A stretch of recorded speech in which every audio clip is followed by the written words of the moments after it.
Ja nüüd näitame me teile, kuidas noori taimi potistada. Selle jaoks on meil vaja substraati, mis on siis siin sellises 20-liitrises pakis. Ja Kärt nüüd võtab ja lõikab selle kõigepealt lahti, et siis substraat sealt seest kätte saada. Ja seejärel me siis valame selle siia laua peale laiali. Nii on kõige lihtsam. Kuna see substraat on aga väga pikalt siin poti sees seisnud, siis on ta selline tükkis.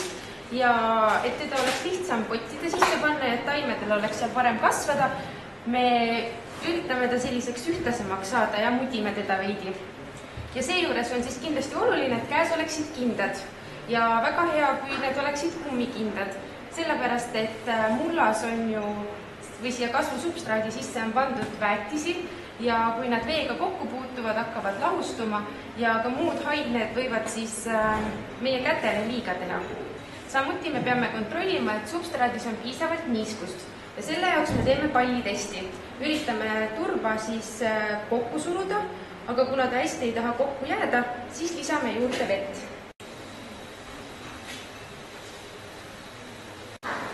Ja nüüd, kui arvame, et hetkel on vett piisavalt, saame uuesti substraadi läbi. Ja nüüd võtame tühjad potid ja paneme substraadi sinna sisse.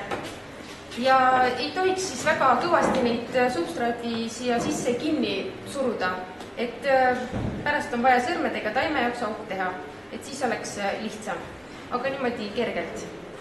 Kui nüüd potid on substraadiga täidetud, on aeg hakata potistama. Selleks aga tuleb valida korralikult terved taimed. Kõigepealt, et üldse potistama hakata taimi, tuleb need niisutada.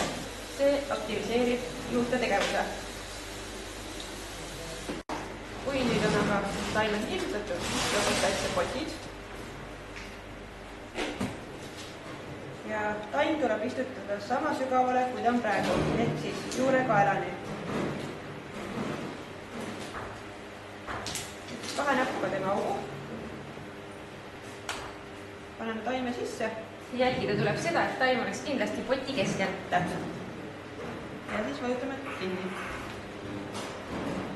Ja nüüd, kui taimed on potis, siis tuleb need uuesti üle kasta. Ja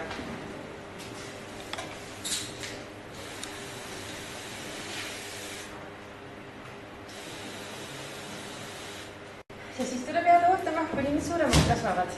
toredab potistamist.